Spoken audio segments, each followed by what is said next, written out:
Sopranos podcast fans. Did you know that we're available on all of your favorite social media platforms? Facebook, Twitter, Instagram, all that shit. We got it. At The Sopranos Podcast on Facebook and Instagram, and at Sopranos Podcast, on Twitter. Please like us, interact with us. We're very accessible, myself, Jordan, and Paul. We love to hear from our fans. We love to hear from people who enjoy The Sopranos as much as we do, or from people who don't like The Sopranos. Maybe you want to tell us to go fuck ourselves. That's fine too. Just interact with us and like us in the process. If you really like the show, the best thing you can do for us is subscribe on your various platforms. Wherever you get your podcasts, iTunes, Spotify, Google, whatever, please subscribe to us. That helps our visibility. It helps us get new listeners. It helps bring more people into the Sopranos conversation, and that is a good thing. The best thing you can do for us, honestly, leave us a 5-star review on iTunes. Extremely helpful. Many of you have, and we appreciate that. But if you don't think the show is worth 5 stars, let us know why. I'm not going to take you out. I'm not going to get mad. I'm not going to take you out in the back of the Bing and slap you around Tony Soprano style. But I would like to know what would make the show better for you, more enjoyable for you, the listeners. So please, hit us up. TheSopranosPodcast at gmail.com. Hit us up there with any comments, suggestions, ideas, thoughts. We would love to hear from you. In the meantime, we look forward to bringing you a nice, heaping portion of Audio Sunday Dinner every other Sunday, and we will continue to do so through the rest of the series. Thank you for listening. Please enjoy this episode. Bada bing.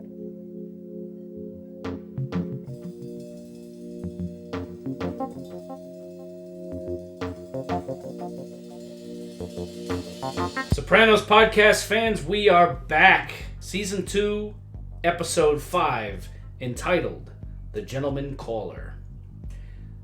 There's no such thing as total control.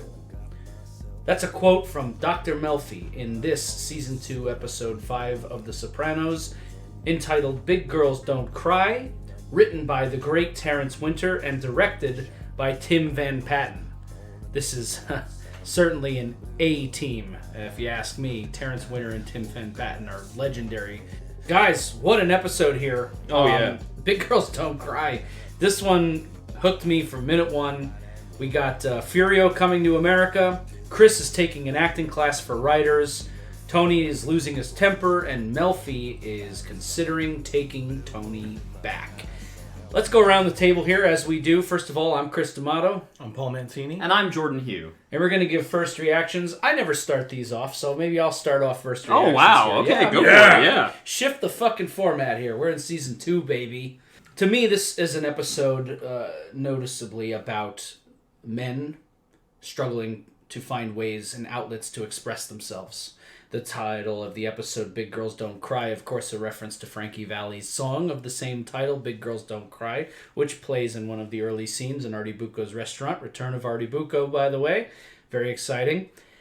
And to me, it's about these guys who, we have scenes between Tony and Hesh talking at cross purposes. Tony needs an outlet. He can't find one.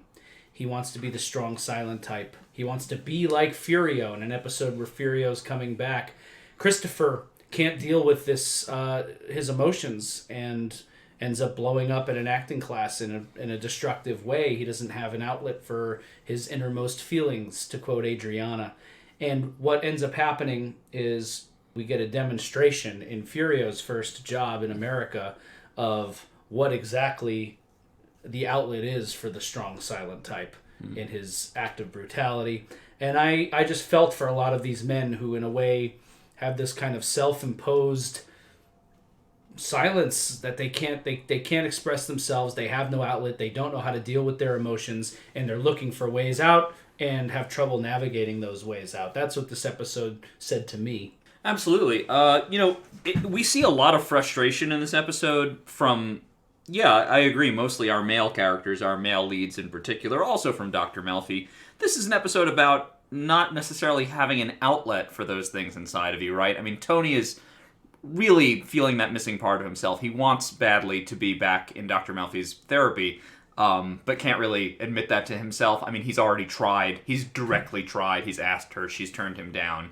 She's feeling the guilt in a major way, as she reveals in multiple scenes with Dr. Kupferberg, Elliot. And we see this journey mirrored in Chris, right? It's not just Tony that's having a hard time finding a home for his feelings. He's smashing phones. He's yelling at people. He's trying to talk to Hesh as kind of like a surrogate therapist. It's not really working out for him because Hesh is just treating him like a friend. He's talking to him about his life and his situation.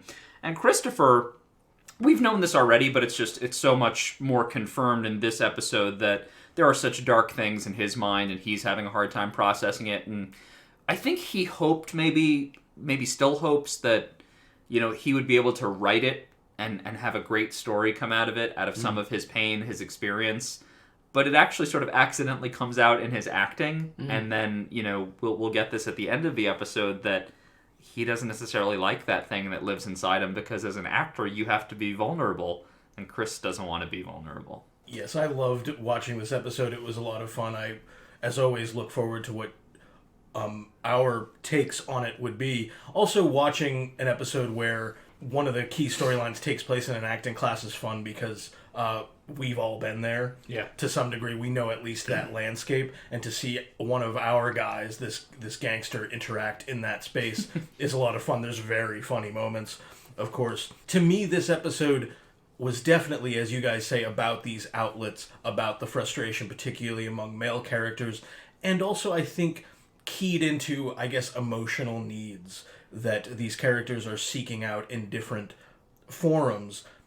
Particularly Chris and Tony coming back into Melfi's sphere of influence around the same time that in this other story, Chris is sort of spiraling away a bit from the sphere of influence in terms of being a gangster. It's not accidental the way that some of these situations are set up, starting off with this very skeevy, gross-looking part of the underworld. No wonder it seems distasteful to Chris and why he's looking for something else. So I connected with all of that. It added up to another great 1 hour. And it was also at times distressing to watch this episode. It wasn't easy to watch Tony really start to decompensate and act out as these elements in his life continue to prod and poke him.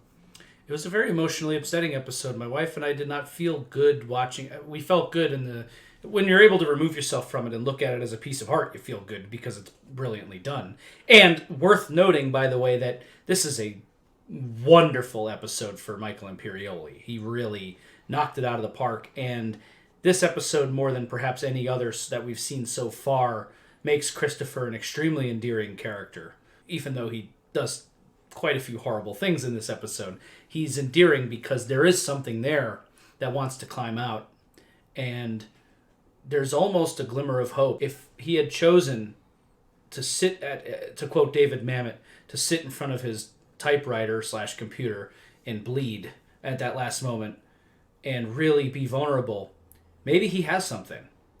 He's not a smart guy, but very clearly there's something deep going on with him, and he just bottles it up. He throws it in a bag, dumps it right in the trash. Yeah. One of the most rewarding things in terms of rewatching The Sopranos is to watch it through the lens of folks who come from being used to almost a lower or a simpler existence in life, trying to wrestle with the tools of a heightened existence in terms of art, music, literature, therapy. For Tony, his road to understanding himself hopefully is through therapy, but therapy, psychology is a science. This is not something that Tony understands inherently, but the more he comes to understand the process, he understands the key to sort of unlocking himself. But waiting inside are more and more complex corridors within himself.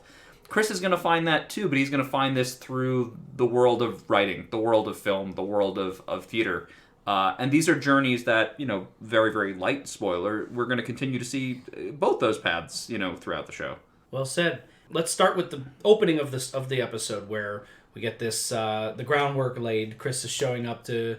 we find out that he's running late for something Adriana got for him. She's not going to get her deposit back if that he doesn't show up or they're late.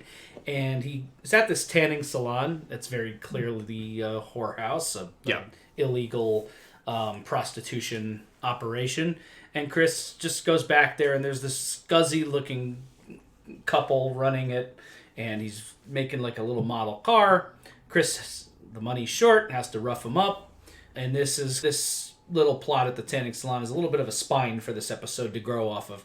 What do we think of the way this started, and how the episode kind of got rolling? Part of the framing for me is that the cruelty is just so routine in their lives, and I feel like it must wear on Chris over time. You can see how much he doesn't want to be there and how much he doesn't want to be doing this. I don't think that's just anxiety about going to the acting class. I think that's just like, I have to walk through this disgusting place and deal with this disgusting man whose nose is full of coke, and of course the envelope is fucking light. Now I have to beat him and deal with his wife, and he's getting really beaten down. He wants a way out. This is like our big reminder that like Chris can't be doing this forever. He doesn't want to do this. That's a great read on that scene. I thought it was a perfect setup for that reason, because it's something that is crowding in on what will be this new venture. We see that his attentions are divided in a problematic way. We're not seeing something that we usually see. We're seeing kind of the workaday life of the gangster making collections, and it is distasteful. So we see exactly what I think, as Jordan pointed out, what's missing for Chris and what's kind of wearing him down and looking for, again, this new outlet. I also think, I don't recall the guy's name, maybe it's Dominic, who he's collecting the money from. That sounds right, yeah. What the fuck, Dominic? Yep. Exactly. That guy is a clownish version of Chris, I think. That is how Chris sees himself in his nightmares. Part of this underworld, non-effectual, led around by the nose by his wife, coke habit, which Chris also has, which he tends to in this episode, and a stupid hobby. Yeah. That Chris then shits on by making the guy crunch it with his ass. This episode is about identity, in part, and role-playing. I think Chris sees a nightmare version of himself in this guy. And finds it so distasteful that then he's finding the energy in this new space to express himself, even though he's a bit tentative about it. Very well said. And then the next scene, we get the Return of Artibuco. I believe this is the first. I think so. At long last. Yeah, in season 2, it's great to see him in the new Vesuvio. But also the return of Charmaine. Right. We're actually. I don't know if I'm going to mention that, and I think in the next episode, I want to talk about specifically with Artie and Charmaine. But yeah, Artie and Charmaine are back. Charmaine is just as abrasive as ever, but again, it comes from that place of like, don't let these guys get too close to you, and I can't fault her for that, even though she's very abrasive in the way she goes about it. And Artie is I can't turn down a 4-top. Anyone who's ever worked at a restaurant, understands that idea. Like, well, they're a 4-top, and he's serving them quail. There's a very funny interaction. Artie's kind of having fun with the guys. Paulie's mocking the fact that it's quail. And can we talk about that? What is up with this? This is now at least twice, because I'm also counting our trip to Italy, where Paulie requested just simple spaghetti and red sauce. Do they not want better food? Is that's something they aspire to? Because quail stuff with fennel sauce, that sounds delicious. Oh, it does sound Of course, delicious. I would love to try that. I would love to tell Artibuco, just go nuts, bring out whatever you want. Right. Because, Artibuco, he's a creative guy. I think in a lot of ways, this interaction illustrates what we're seeing in other elements of the episode, is that these are not people who grew up in a creative environment. These are not people who are used to outlets, and a chef is as much an artist as he is a scientist. Absolutely. And Artie is expressing himself. His outlet is in the kitchen. He will cook. I'm sure he makes a nuts marinara sauce. I'm sure his meatballs are dynamite. But he can also make quail with fennel, and he's trying to broaden their horizons. Let them try new things. And these guys just want fucking, we're big Italian guys. Just bring us the pasta. What is Top this? shelf mozzarella. Exactly. What the fuck is this? Yeah, you know what this place needs? Cheese. Just more mozzarella cheese. Great. But we do find out an important bit of information, and another storyline in this episode. Furio is coming over from... We knew he was coming based on what happened in Commendatore, but his arrival is being prepared for. Tony asks Artie if Furio can have a job making buffalo mozzarella. I know that we always talk on the show about the missing scene. One scene that's not in this episode that I would love to have seen is Artie having to tell Charmaine that he's hiring a gangster from Italy. Right. Who's going to fucking smoke in the kitchen, by the way. Yeah. That scene, I imagine that as his first day when she like just puts the fucking the ashtray right in front of him. You mind watching your ashes, please? And I almost imagine that Artie didn't tell her until that morning, and That sounds right. because I would be afraid to tell her if I just agreed to hire this guy just so he has a legitimate source of income. This is also the scene in which the song "Big Girls Don't Cry" is playing, underscoring the scene. So that's where they got their title from for the episode. Yep. Big Girls. Not the last time they will use a full Frankie Valli song in the episode titles. Right. Frankie Valli, of course, legendary Italian singer, and he's from New Jersey too, which is, he Frankie Valli. The show is centered in Jersey. Frankie Valli is a big Jersey cultural icon. This is not the last we will hear or see, and Frankie Valli just has a big impact actually on the kind of cultural surrounding of this show, as we'll see more and more. But yeah, so Big Girls Don't Cry is actually playing on the radio. Yeah. The key line in that song, I think, particularly with respect to this episode, is "Big girls don't cry, that's just an alibi." That's not true. Of course they do. And of course we have this emotional underpinning to our lives, and we have these secrets. And that's what these characters in different scenarios are dealing with. Yeah. And in general, we have characters who are so emotionally stunted, like having a hard time expressing themselves. So it's a little on the nose because it's big girls don't cry. It could be the same thing as big boys don't cry. Like right. You're a man. You don't confess to a therapist. You don't express your feelings in acting class. Really, not real feelings. It kind of goes to that. And on the subject of gender, there, I did mention the men in this episode, but you guys did bring up it is Melfi too. Sure. We see her in therapy. And they have a very crucial exchange in one of their scenes, Melfi and Elliot, where she's like, "I think seeing him will be very therapeutic for me." And he says, "It's not supposed to be therapeutic for you. This is your therapy here." Melfi is struggling with finding an outlet, and she's the most equipped in the show to find an outlet. Right. She's more than any of these guys, she has some kind of emotional awareness and experience in this field. Yeah, absolutely. We even see it in a smaller degree. Again, they keep kind of, every episode now, they're kind of touching down on Pussy and how his snitching is going. And even in his scene, these two guys are using each other as surrogate therapists. Pussy is bitching to Skip. Skip's bitching about the new FBI agent who's, getting all this attention or something. But the point is that, these two guys are airing their grievances with each other and having, it's like a snitch and an FBI agent taking a break from the business of the day and using each other as surrogate therapists. It's just all over this episode, people struggling to find outlets, and that makes for really awesome drama. Absolutely. So we get this meeting at Lou Costello Park between Paulie and Tony. Some very funny dialogue here. Terrence Winter really nailed this scene. The Malamars thing. Paulie. I know it was you. Fucking Malamars. Thought you lost your mind. Paulie's like, what the fuck? Is he serious? Like, his face is really funny there. And this is a scene that now speaks directly to the plot. There will be a restructuring of the family. Yeah. Right? Tony is concerned about how much heat is coming down on him. As we get from a news clip earlier in the episode, people are very, very aware Tony is now the boss of the North Jersey mob. He needs to take some heat off, which means he needs to put more people between him and the operation itself. Yep. So now it seems like, correct me if I'm wrong, is it now that Silvio and Paulie will share kind of the duties as underboss together? Is that something?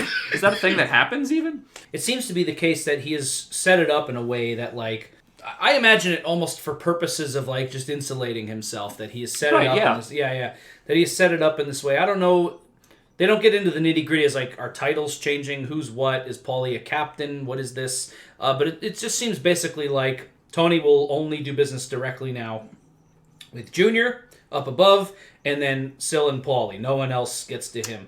And he specifically mentions that Pussy and Furio report to Tony, Paulie and Silvio directly. Right, which I think we can understand even in advance of the scene, Pussy's frustration at that. I mean, he's been with the crew just as long as those guys, possibly longer. Mm-hmm. And he's essentially being passed over for a promotion, a bump, as they say, when Furio comes over. Exactly, and in that scene later on when they're having lunch at Vesuvio and Paulie asks him to get up from the table and keep his food warm, it's a rough scene. Even just Pussy is kind of separated from the top level visually, too. The costume designers did a wonderful thing here where Paulie is wearing this beautiful tie Right. and suit and impressive looking. Johnny Sack Johnny looks Sack great, always yeah. looks great. Yeah. That's no surprise. And Puss is kind of like his shirt's like a little open sloppily. You can see a little bit of his undershirt, no Right. tie, and so even the aesthetic is now suggesting that there's a degree of separation between Pussy and upper level.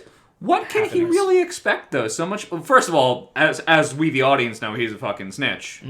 So, but like, what does he expect? Does he expect he was going to get a promotion? You know what I mean? So I understand why he's offended, but also like, dude, of course, you're the least reliable person on this crew by far. Well, and I think that's ultimately why he would bitch to Skip instead of going to Tony. If he weren't a snitch and if he didn't just disappear for what we're led to believe is at least months, Right. he might have gone to Tony and said, "Tone, what's up? What's going on? I'm Big Pussy. We've been together forever." But he knows he can't really pitch because he gets it in his head. He knows. First of all, he knows that he's snitching, so it's like, all right, well, I don't want to push my luck here. And then also, it's like, yeah, I was gone. I'm not, but it very clearly eats at him. He doesn't want to get up from that table, and He's also foolish. I think that in his emotional frustration, given maybe the lies that he has to tell and the line and the thin line he has to walk, he's reacting in a way that isn't particularly smart, at least at first. He's alienating Furio, which you can see Paulie react to, not good.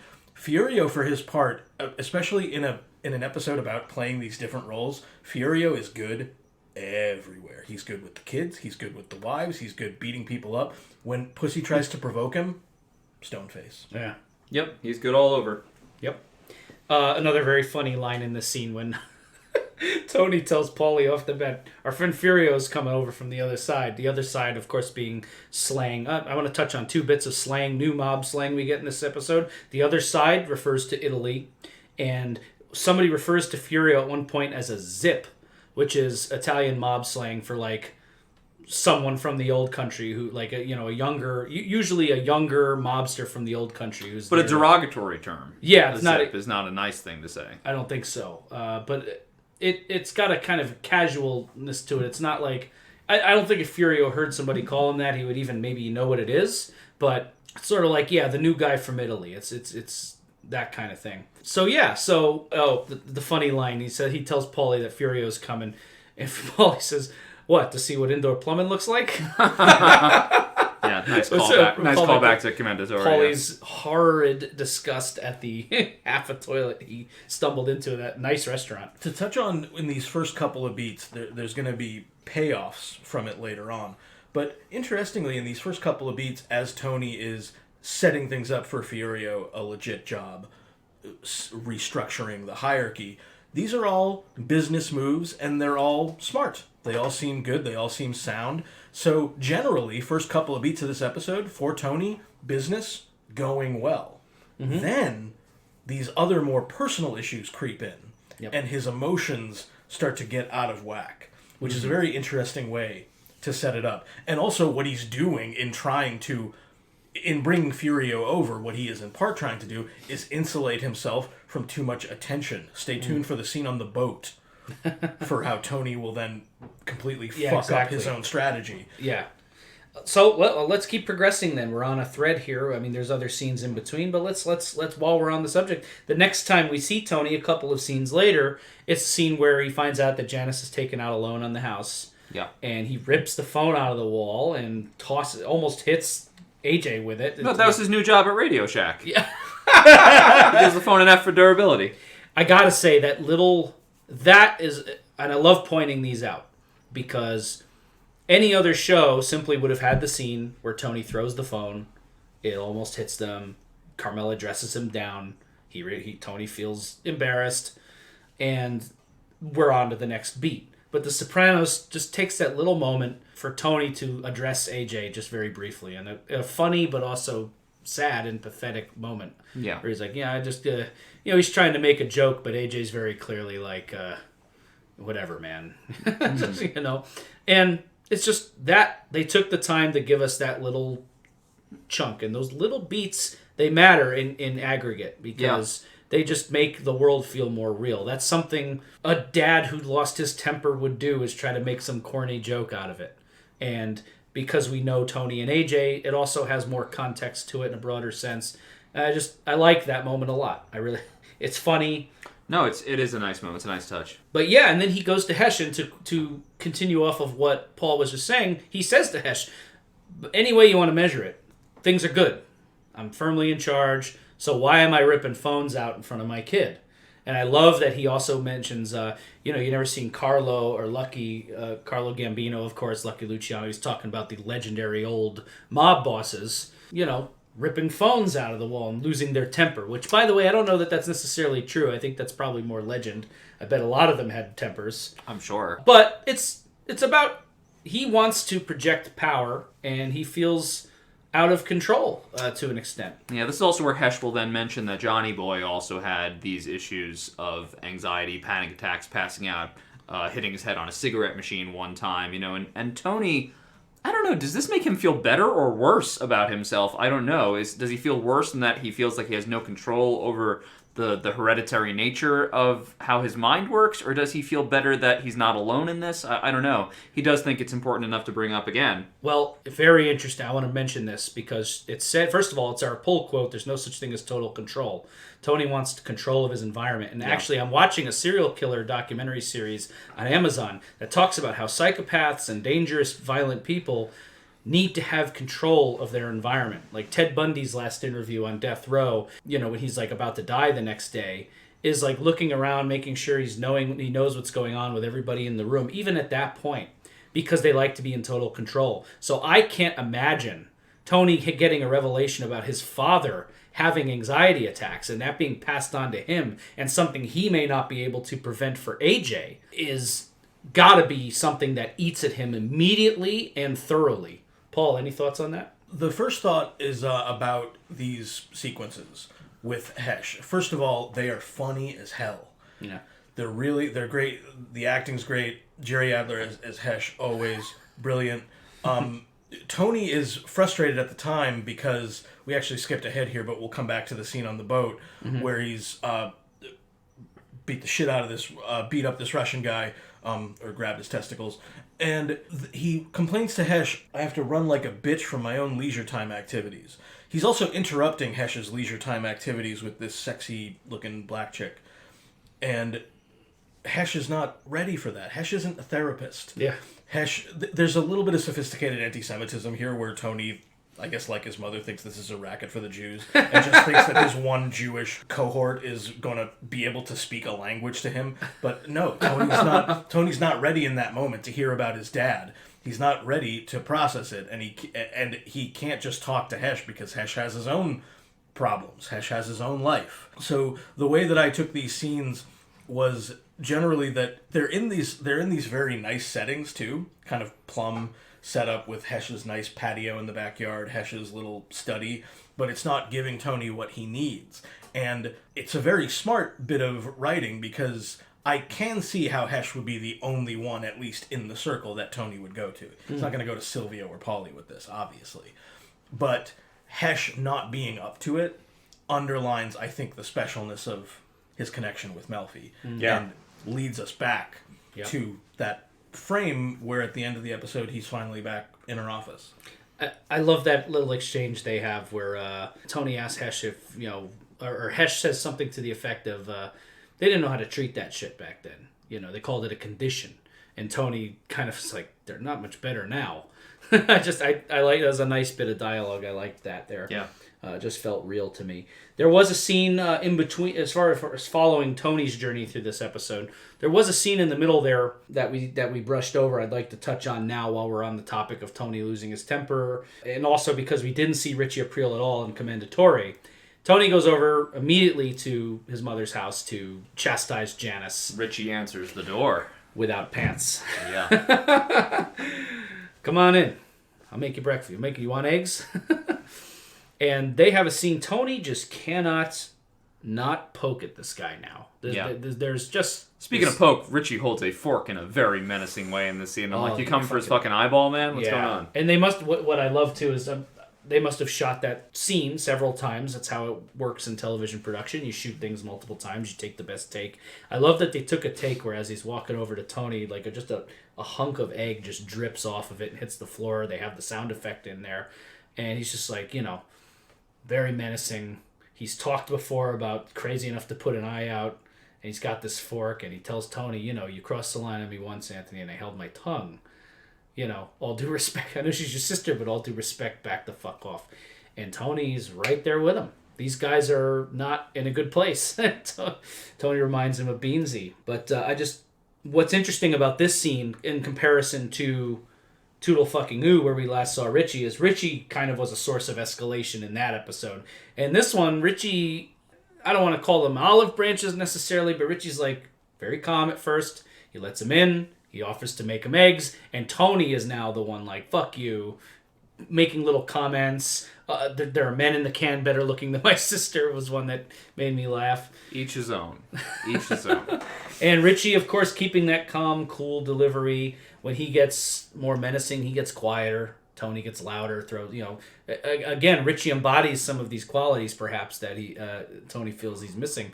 Richie just projects power, even though he's half the size of Tony, because he's just so fucking in control of what he's doing. He'll do out of control things, but he is very much in control of his emotions, which is, with Tony being so out of control, why Richie is such a potential threat. Yeah, absolutely. It's the perfect complication to come out of this, because I think the audience is generally ready after that sequence where Tony smashes the phone for him to, at some level, go over, rip Janice's head off, scream at her. And so then the unexpected thing where Richie opens the door in his boxer shorts is so great, because then we still see, as Chris, you eloquently pointed out, the key factor, how this affects Tony, how it affects his emotional stability, and what he'll be trying to find in an equilibrium of sorts going forward. There's not much more with Richie or Janice here, I don't think, but they didn't need any more in this episode. Just this one sequence was enough. It just sets Tony off. By the end of that one scene, he's acting as though he doesn't even give a shit. Yeah. She's your problem now. And he storms out. Yep. So. Ozzy and fucking Harriet here.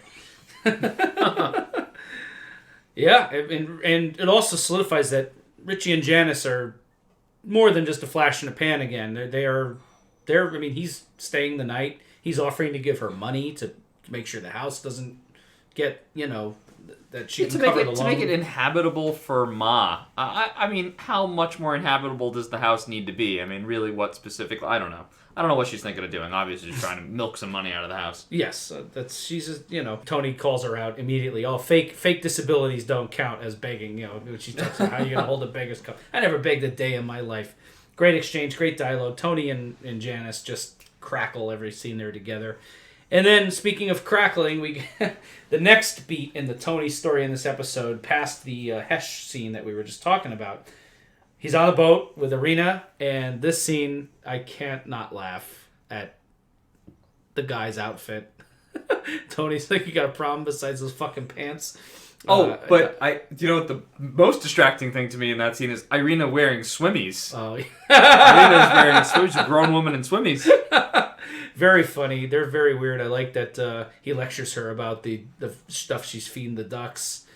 And she says something to him in Russian. He says, yeah, kazuyu. Yeah, that was good.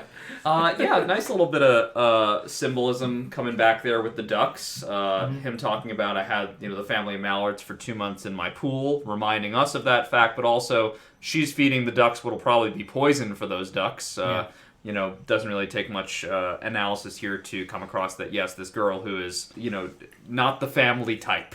Yeah, and also directly a toxic influence on Tony's home life. That's right. She does not nourish the family. She will do something harmful to it. Yeah, very good pull, Jordan.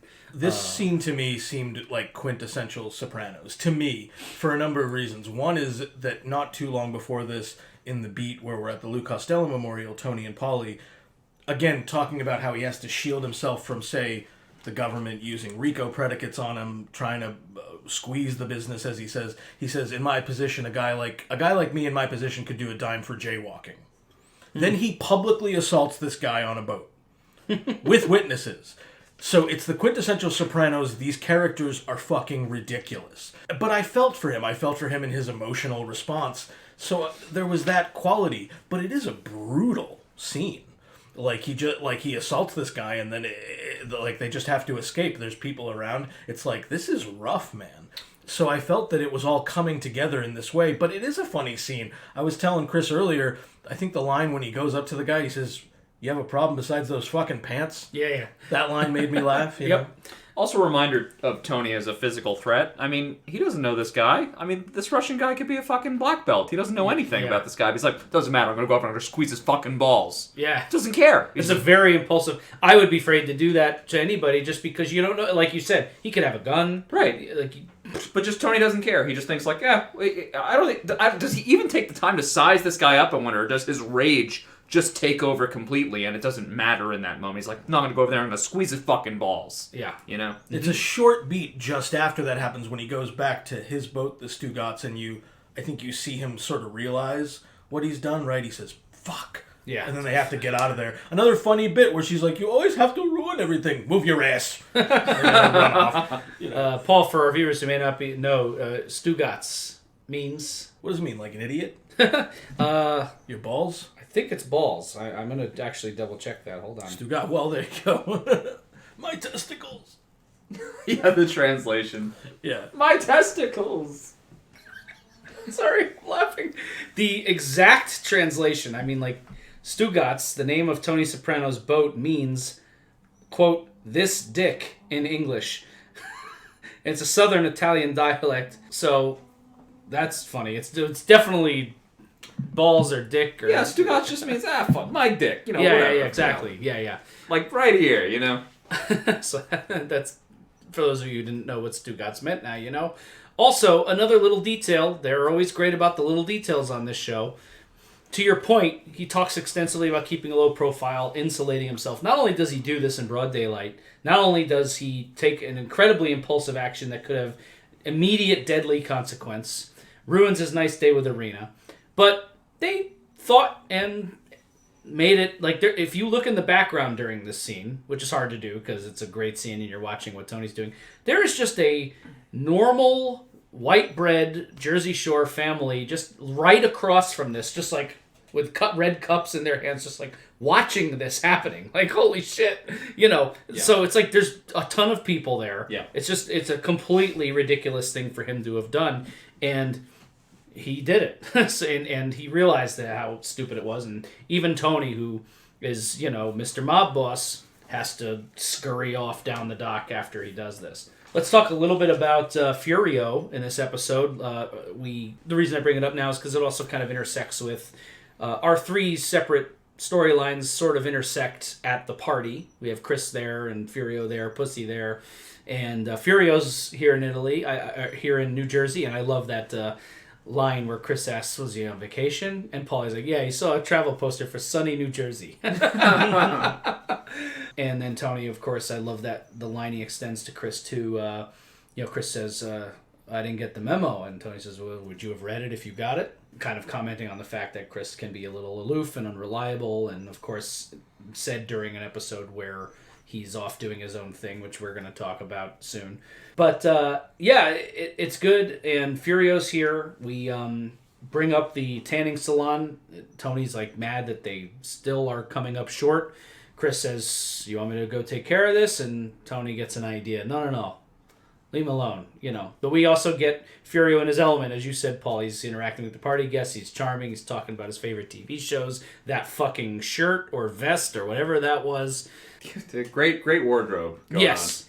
But they made me very excited in that short scene that Furio is in New Jersey now. Absolutely. Are we ready to talk about the tanning salon return with Furio, or do we want to move on to something else? Yeah. Let's go ahead and talk about that. Why not? We're talking about Tony and his temper, and we're talking about Furio now. Yeah, I think we've touched down on Furio. That he throws him this party, kind of welcoming him to the family, or whatever you want to say. And then the next time we see Furio is that, Tony is putting him to work at the same tanning salon / brothel that we had seen in the first scene in the episode. And Tony is getting this vicarious thrill with Furio being kind of set loose on these people who refuse to pay. And I think there's also a little bit of touching here on the scene in Commendatory where Tony remembers that Furio was violent towards a woman in the street, towards the mother of a boy who had set off some firecrackers. Mm-hmm. And he knows that there's a woman who's being antagonistic towards the debt that they owe the family. So he's thinking, Furio will take care of her too. And this guy is such a fucking force. Oh, like a tornado ripped through the place. He is a tornado, and he's just super, super effective. Paul, you've already acknowledged just a few moments ago that Furio is good in every scene he's in. He's also good at being just a brutal enforcer. This is kind of exactly what Tony needs. And of course, this is the scene in which Tony will get his phone call from Dr. Melfi. Mm-hmm. And I just have to comment here, Pat. I have to give Tim Van Pat on the back. As Tim Van Patten did a beautiful job with this tracking shot, following Furio from the car, baseball bat to the glass pane, knocking out the spare glass, grabs somebody, shoots a gun in the air, slaps the woman at the front desk, gets people out, all the way to the back room. That is not easy to do, and it looks beautiful. It looks however long it took them to get that shot, whatever troubles they had getting it, it was fucking worth it, Tim. That was a great sequence, very effective, and you're just watching it horrified, like, oh my god, this guy is unbelievable. Yeah. And he gets him in the back room. Beats the shit out of her, he beats the shit out of this guy, breaks his arm, blows off his kneecap. So casually, just gun out, he's screaming, he's picking up money, saying shit to him in Italian. Don't worry, punch, non ti preoccupa, bam, right in the mouth. He is, wow. You don't want to cross this guy, and you don't want to cross Tony with this guy. It's the most fascinating time that Tony could get a phone call from a straight character. Yeah. So I think a good way to approach this, just from the way the episode is structured, is to kind of pause here for a moment. I do want to come back to this phone call and hit Melfi's beats in the episode leading up to it as well, because that's when these two kind of subplots intersect here in this phone call. Sure. So we see the first we see of Melfi is earlier on in the episode. She's with Elliot, who we've met already and have strong opinions on from just his brief scenes. And she's describing the dream. The Wizard of Oz, they're trying to dissect that. Let's talk about the first therapy scene and the subsequent therapy scenes. Let's talk about Melfi's journey up to that phone call. They are dissecting the dream from Toodle-Fucking-Oo. Yeah. They're still dissecting that same dream where she sees Tony in the auto wreck. She's a bystander. He crashes into the truck. He is trying to go for some Prozac, but the bottle is empty. And she sees this whole dream perhaps as a call from her subconscious that she needs to help this man. Mm. And Elliot is helping her dissect it. They're talking about Wizard of Oz, what memories it conjures. I love when Melfi says to him, "What, Elliot, with the eyebrows already?" She's not wrong, by the way. I actually find him very condescending as a therapist. Like, I kept thinking throughout his therapy scenes that, like, I wouldn't want him as my therapist. No. I think he's very opinionated.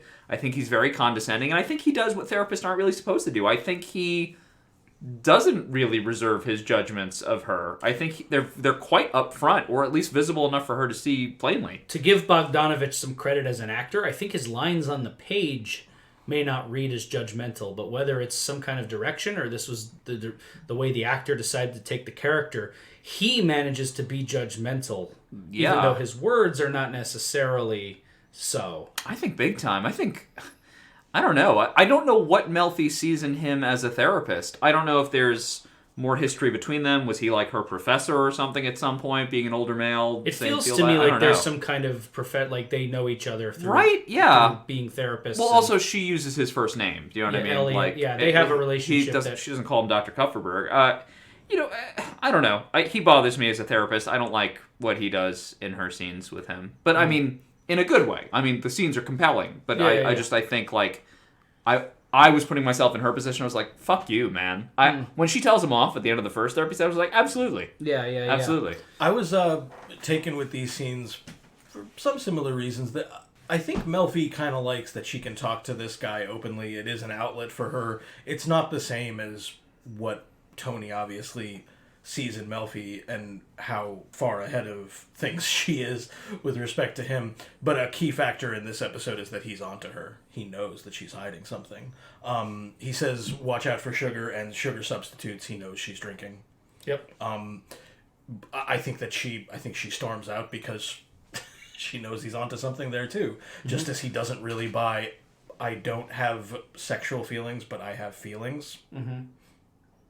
Yeah, that was quite suspect as well. So, but suspect in the same way that Tony is when he says, "Nah, fuck it, I'm getting by without it. No cure for life."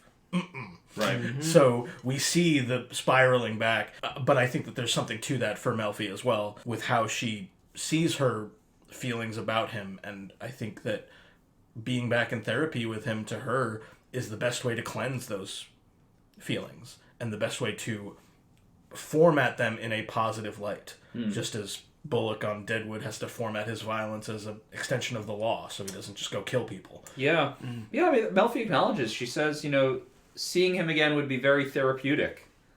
And you've already mentioned earlier today in our recording that, it's not supposed to be therapeutic for her. That's not how the therapy with Tony's supposed to be going. It's not healthy. So we're seeing that confirmed what we knew from season 1 is that there is something much, much deeper here, and even more than she's admitting to, because she does admit it's more than I do have feelings for him on a personal level. And then she gives a wonderful line considering the transition that we're getting here. He could be such a little boy sometimes, and then we get him in a car telling Furio to go fuck up this guy and his wife, and commit an immense act of brutality. Just such good shit. And she's a great cut. Yeah. And then she calls. She's very clearly good acting by Lorraine Bracco, because she has a glass of wine, and you can tell that this is probably her second or third before she mustered up the stomach to make this phone call, and offers him therapy. And he immediately puts on the stoic face. We know he wants therapy, but he has to posture. I don't know what, but nah, fuck it, I'm getting by without it. No cure for life. And she's very disappointed, and she decides to leave the hour open for him. And then we get their first scene back in the office in season 2. And what a sad, interesting scene it is. Let's talk about how Tony and Melfi conclude this episode together. Tony and Melfi are in the office, and it's just great to see them. The scene opens with a very long silence, which I know David Chase and anyone who's been in therapy knows that happens sometimes. There's just this kind of silence that fills the room as you think about what to say, what's on your mind, and it fills the air, and these two actors, of course, handle it so well. And so what do we make of the scene? She asks him, they're both very direct with each other in this scene, in an episode where people are having trouble finding out direct outlets. She says to him, she asks him flat out, what do you hope to achieve here? And Tony tells her, I want to direct my power and my fucking anger against the people in my life that deserve it. He just watched Furio do that.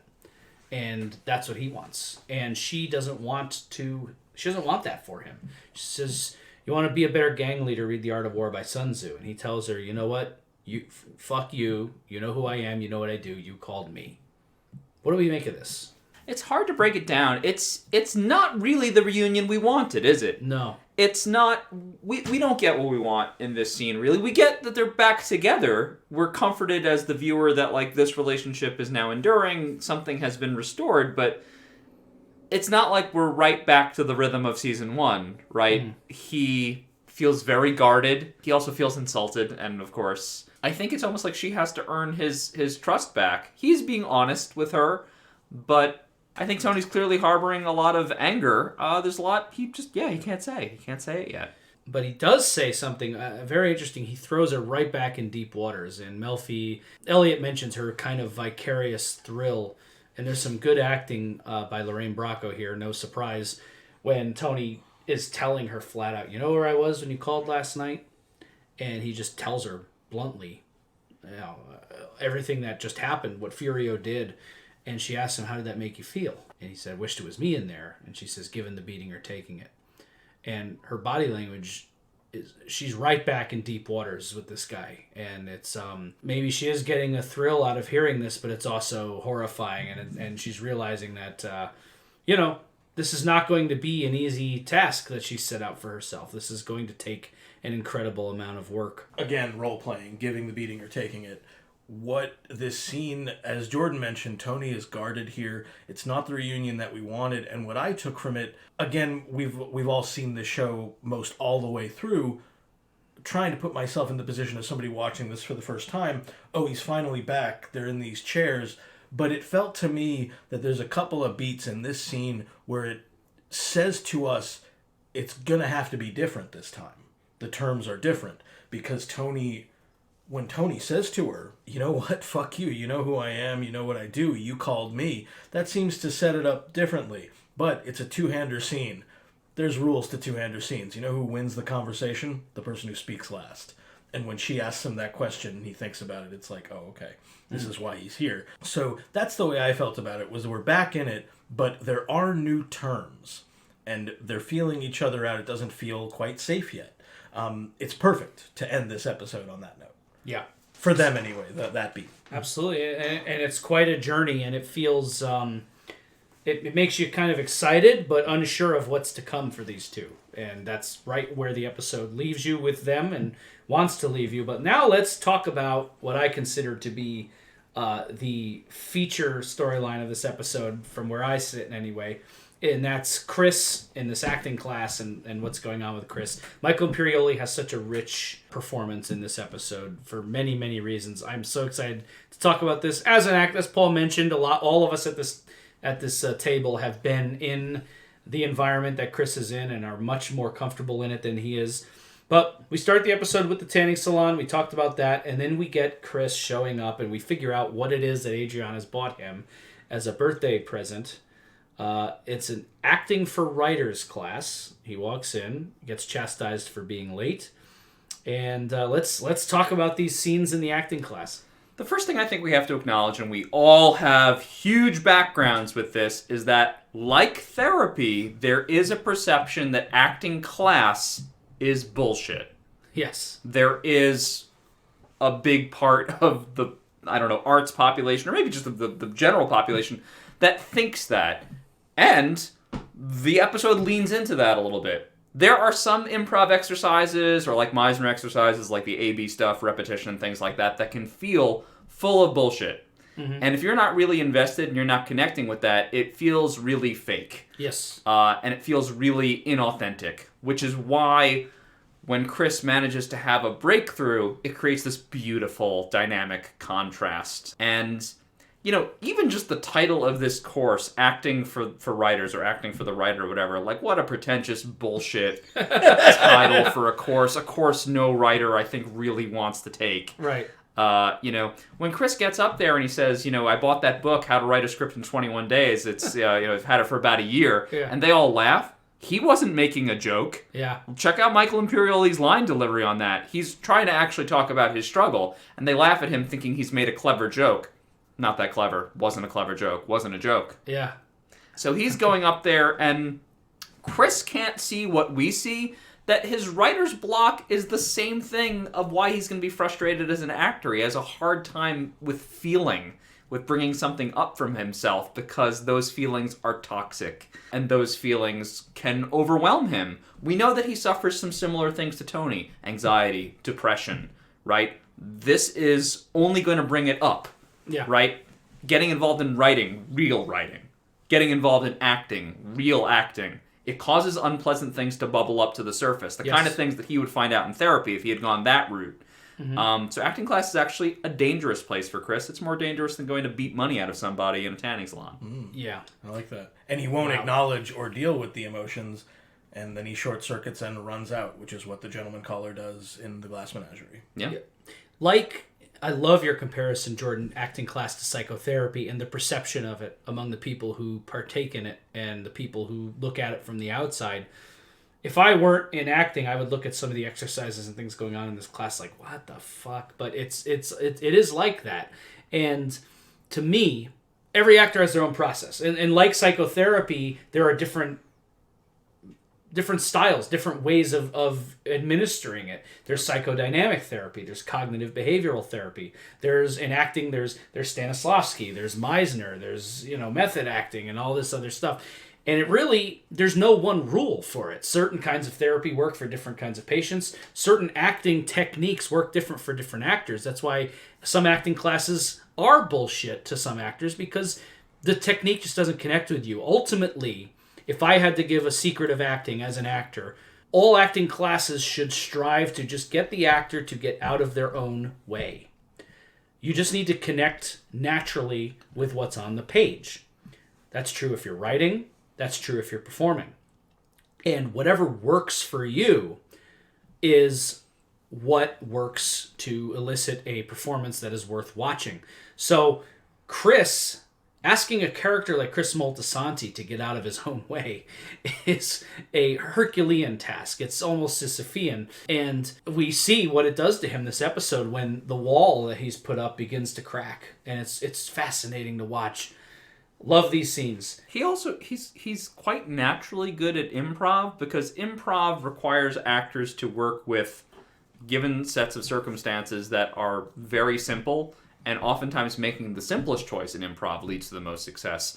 When he sees the guy dropping the oranges, and the acting teacher does a good job of pointing out that's a good notice, that's good improv. Hey, what are you doing? You're dropping your oranges. Was actually a good thing to say there. It's a shame that Chris doesn't see why he's good at improv. Do you know what I mean? He's good at improv because of who he is. Making those simple choices are, they're right there for him. He doesn't have to overthink that scene. Do you know what I mean? I also think a big factor here. It could be a little bit harsh because I don't actually think Chris discovers too much in this episode. I don't think he's really capable. What I think in part happens, again, not unlike the Glass Menagerie and the character that he is much more like than the one from Rebel Without a Cause, is that he shows up in this group and they're not actors. They're not even writers. The guy's like, one girl's like, I moved to Hempstead, and the other one's like, I sell Porsches. It's like, this is a group of misfits, like the Wingfields. This emissary from another world comes in. He has a dynamism, he has a natural charisma, and they're all like, oh my god, this guy's amazing. It's like, no, sorry. He's going to short circuit and get the fuck out of here. He's not that good. Yeah. And again, like that's in essence what happens here. And both of these characters that he potentially plays are named Jim. But the one is James Dean from Rebel Without a Cause. The consummate individual in the world of conformity, 1950s America. The other one that Chris, I think, once again, Adriana, not a good reader of art, says maybe he's a gentleman. He's a douchebag. I think he's right. But Chris doesn't see that in himself. He takes one look at the Rebel Without a Cause script and says, Rebel Without a Cause. Cool. That's what Chris is looking for. That is what he wants to project. And the woman says, I don't want to see a James Dean impression, but he kind of does one, and gets into that moment, and everybody's mesmerized because that's what he wants to project. The moment comes when you have to, again, be vulnerable, and he lashes out. Let's talk about this for a second. I know everyone at this table is well read on Tennessee William. I mean, you can't study drama and not at least read a Tennessee William play at some point. Paul, I think Glass Menagerie, correct me if I'm wrong, is that like one of your favorite plays? Absolutely. Yeah. What is the significance of choosing that for this episode and for this scene? Just what do you make of... I had a teacher once that said drama is denial, and I think that that's a big part of it. I think that character, Jim, who is brought over in the short story, which is called The Gentleman Caller, and the play was originally called The Gentleman Caller. At the end, Laura, who's the girl who is a cripple, accuses her brother of bringing the guy home not for her, but for him. In that, the prose version, Tennessee Williams was much more upfront about the homoeroticism. Now, in this one, I think what the significance of choosing that character, to me, this is my reading of the play, it's not everybody's, is that character, the gentleman caller, Jim, is a loser, like everybody else. He's a winner in that house because they want him there and they're mesmerized by him. I think that's what Chris momentarily discovers in that world of that acting class, is that to those people, misfits, sweet as they are, Chris of course has a natural charisma that they don't, because they didn't come from roughing up a guy who didn't have the money on time. So I think he wants to express that cool, and he's not, as you guys pointed out, sitting down in front of the typewriter and exposing oneself, which is very painful. It's difficult to do. There's a light parallel to maybe a bit of a reach, but we have a similar dynamic, not quite exactly the same as the circumstances in the Glass Menagerie, of course, but with Richie Aprile romancing Tony's sister, And we have this kind of mother character, kind of overarching the situation. In terms of Christopher and his unresolved issues with his heroic father, Dickie Moltisanti, that's very much Tom Wingfield's relationship with his own father in The Glass Menagerie, where we have the father's picture on the mantelpiece, and he's like the bygone hero. He ran away from all this. He got away from this. But you have all these unresolved issues because he is missing. I think Chris is a very dangerous guy because I don't think he realizes how much has been stored up inside of him, which is why he has this totally unexpected reaction to the scene in Rebel. I wish he had pursued the gentleman caller scene. He might have had a better time with it. I think the acting teacher had good instincts for him there. And I think, yeah, you're right. I think he picks this Rebel scene because he just thinks, oh, cool, James Dean, I get to do this. This is great. Way more dangerous scene for him because it forces him to get in touch with these emotions that he's not ready to express. Glass Menagerie is also explicitly a memory play. It's a memory play, yeah. And memory, forcing you to conjure up whatever, yeah. Memory is a big deal on this show. It's a big deal to these characters. The memory of Dickie Moltisanti, the memory of the old days, the memory of the old school. So, a lot of great parallels there. I really liked your guys' read on all that. And then he gets the James Dean scene. I felt, I have to mention, I felt a little pity for Adriana. Between Visiting Day and her telling Chris, I like you as an actor, she really just is not a good judge of talent. No, she's not, yeah. I feel for her. She's sweet, but she just does not have that ability that she thinks she has in spotting good talent. It's sweet that she believes in the man she loves, and I think that's an endearing quality, but it's just, it's like somebody who loves cooking, but no one likes to eat what they make. Absolutely. We brought this up in our dissection of a hit is a hit, but it's one thing to be talented, it's another thing to recognize talent, and both of them are neither. But they can't get away from their fascination with it. Yeah, it's true. It is sad, and also, like you, Chris, I was thinking, she doesn't quite get it, but also, yeah, she cares about him, she loves him, she went through the process of getting this thoughtful gift for him, and at the end, sadly, in that emotional state with him not wanting to be vulnerable or accept much of this, he even lashes out at her. What do you know about it? Writing down orders at the fucking restaurant, I think. And that's kind of the end for them in that episode. She doesn't want to talk to him anymore. You know? Let's talk about this scene, the Rebel Without a Cause scene. He performs it, and I feel like they had to have been playing this for humor. We get the end of this guy Omar's monologue, it all dissolved, everything dissolved. And he says, that's it, that's the end. And then she's like, no, you just say scene. And then I liked that he's just, these guys have no clue. They're all inexperienced actors. They nail a lot of this, the vibe of being in a class like that. And the actress playing the teacher does a really nice job with all this too. And then they call up the Rebel Without a Cause scene. And this is such a trivial thing to comment compared to the rich theme and story that we're talking about here. But I did want to give somebody on the sound team of The Sopranos props.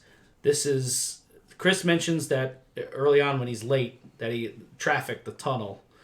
So this is clearly a little theater somewhere in this New York City area. And the sound designers nailed this. The room tone in this theater for this Rebel Without a Cause scene, there's car horns in the background. It's loud. You can hear the city traffic. And I have never once worked in a theater in the off-Broadway New York City scene where you can't hear a ton of fucking outside noise at all times. That is such a real thing. You cannot get a theater space under 100 seats in New York City that does not have a massive amount of noise coming from outside. So that was a beautiful touch. Someone knew what the fuck they were doing, and I noticed it. So thank you. But anyway, so yeah, we get this scene, and Chris, look, are any of these people going to win a Tony Award with this scene? Probably not, but, Chris connects in a way that the others do not here, and it's a raw moment, and Chris is able to bring up tears, and they're all just in awe of the fact that he was able to cry. How'd you get yourself to cry, man? Yeah.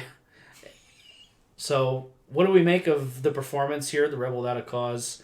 Certainly a much different result than if you had got the scene where that asshole Buzz dives off the cliff. Not even any dialogue in that scene. Yeah, that little phone call is very funny. Yeah. The knife fight then?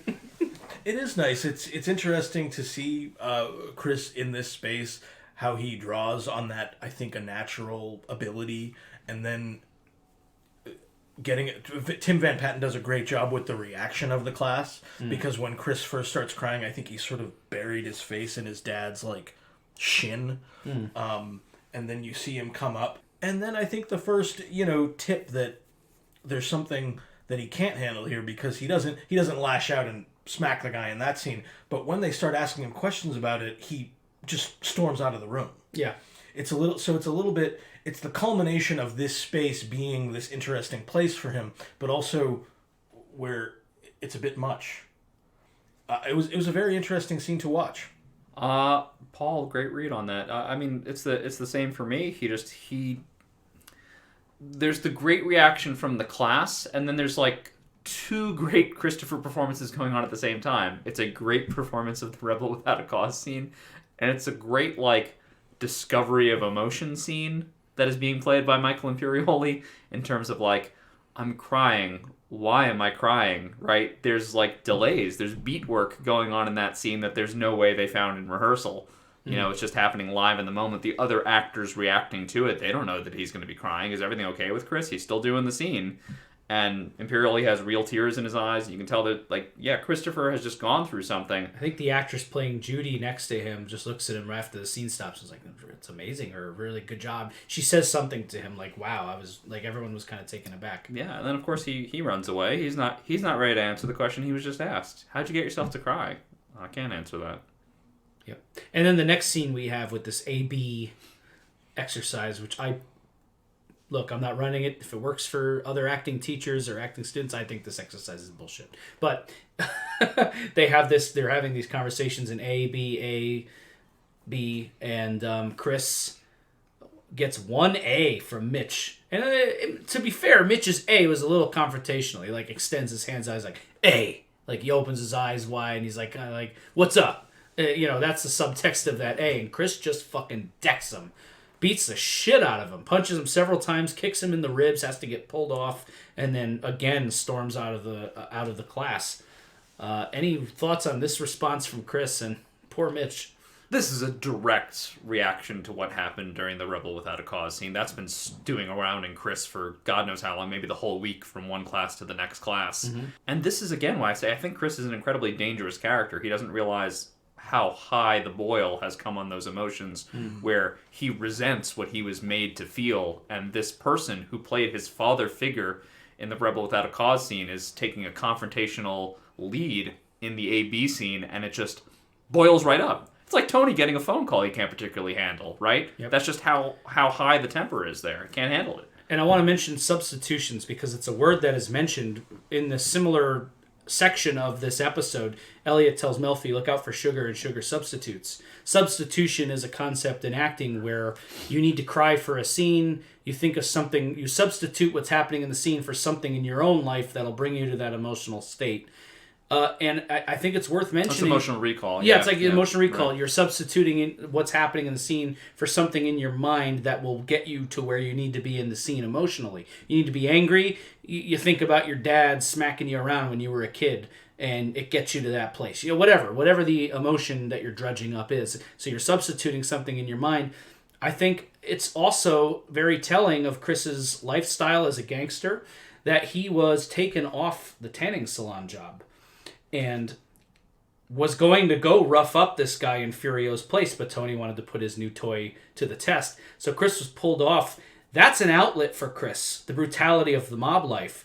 And taking him off that job put him in a situation where he's sitting in a stock office all day, going to this acting class around rush hour or in the late afternoon, and he doesn't have the outlet of beating the shit out of somebody like he would have. So his option here is to work the class and deal with the emotions that are coming up, or hit somebody. And he reverts to what he knows. He substitutes this guy for whatever else is going on, and he substitutes what should be a healthy outlet for somebody, a class, taking something, a new experience, and goes back to what he knows and just beats the shit out of him. I think this beating was reserved for the tanning salon guy and came out in a different way. Nice. I like that. Yeah, it's an interesting place for the episode to come to. Adriana, even with some of her readings that aren't that good, she's at least trying to elicit something. And I think that's when Chris shouts her down. And it's also that moment where the unwise character says something that's actually quite wise about, writing being about revealing your innermost feelings. If Chris, had the gumption to listen to her, maybe he would have got it. But neither of these characters are going to learn anything. And, let's talk about the last beat of the episode. We got this soft, melancholy jazz kind of playing underneath, and we see Chris. He sits down at his couch. It's late. It's dark. Adriana's asleep, or maybe she left because of their fight. He lights up a cigarette. Yeah, and the cigarette and his whole physical demeanor leads you to believe he's about to sit down to write something really meaningful that maybe his experience in acting class has led him to a place where he's comfortable to, as Paul said, bleed. But he pulls up the first script. I think it's a paper script he pulls up first, the title of which I believe is "You Bark, I Bite," which I have to believe is the worst script ever written. And he takes it and he re-examines it with what I think must be new eyes, right? Looks at these pages and says, "This is bullshit." Throws it out. Looks through his other papers, throws them out. Looks through his floppy disks where we imagine must be other scripts on. And by the way, very sad. There's a lot of work that's being thrown out. That's a lot. You got all that stuff saved on floppy disks. There's a lot of scripts in there. Throws them out. And then you get fooled again, because then you think, all right, now he's ready to write something really great. He writes nothing. The next scene is we see him coming out into his little alleyway there and throwing out all the work that he'd done. And it's quite sad because, again, rather than bleed, he's going to protect himself. He's not going to bring these things back to the surface. Anything that he might have in terms of becoming a great artist can only be unlocked once he allows himself to remember and to feel, but he doesn't want to do either of those things. Therefore, he cannot write. I can't say it any better than that. And with that, we're at the end of this episode. Guys, any final thoughts on Big Girls Don't Cry? Ideas you wanted to get out there? Scenes we didn't touch on? Anything? No, I want to give a shout out to all the actors. Again, to me, some of the biggest key elements in this episode are about outlets and the emotional needs of the characters. So for James Gandolfini, Lorraine Bracco, and Michael Imperioli, some really top shelf work here. Also giving a shout out, Imperioli himself is a writer, and shared at one point that he had a moment, I think somewhere in the early 90s, where he thought all of his scripts were junk and he threw them all in the trash. Wow. And kind of connecting to that moment. It is sad, it is bleak, him going into that kind of underground, that spot where they keep the trash. And it made me feel for Chris and wonder, again, trying to put myself in the place of somebody watching this for the first time, well, what's going to happen now? He's pulled away from writing altogether, but he's been spiraling away from the central aspect of the gangster world. So I was worried about the character in that last moment. For me, a sad episode. There are, of course, as always, deeply funny moments, but a sort of an unease throughout, an unease after viewing the episode, and it comes from the unease that the characters are feeling. Really, they should be happy. Tony is living in relative peacetime. Yeah, Richie at this point is a big pain in the ass, but it's manageable for the moment. Business is successful. Furio's over here. Things are great. Things are okay with Carmela for right now. But he's deeply unhappy, and he's very angry. Christopher, same thing. The thing that was really unpleasant for him, this tanning salon business, okay, he doesn't have to do it anymore. Adriana loves him. He's got a good life. He has a job. He doesn't really have to work. He has money. He could be happy, but he's not. It's this deep dissatisfaction, and you get the feeling that it lives within them, and it's this thing that wakes up, and it wakes up unexpectedly and with terrible force. And unless these things are dealt with, it'll destroy them. And unfortunately, because big girls don't cry, that's the more likely scenario. And they all have a lot of work to do. I remember stopping this episode thinking, my God, they all need therapy. They all need acting class. They all need to just go on a retreat for 2 years and just go to museums and read the great books. But yeah, they're, of course, not going to do that. And let's include Melfi in that. We've said how many times in the show, she'd be better off without seeing Tony. She should kind of take Elliot's advice here, as much as we don't like him. Just say, listen, quit while you're ahead. This guy's gone. Yeah. Work out your own thing, but she can't. Well, boys, it's been a pleasure as always. I'm Chris D'Amato. I'm Paul Mancini. And I'm Jordan Hugh. And we will see you next time. Hopefully you happily wander it back to our podcast. I see what I did there. Yeah, you see what I did? Yeah, for the Happy Wanderer. We'll see you next time, everybody. Thank you. Got myself a gun.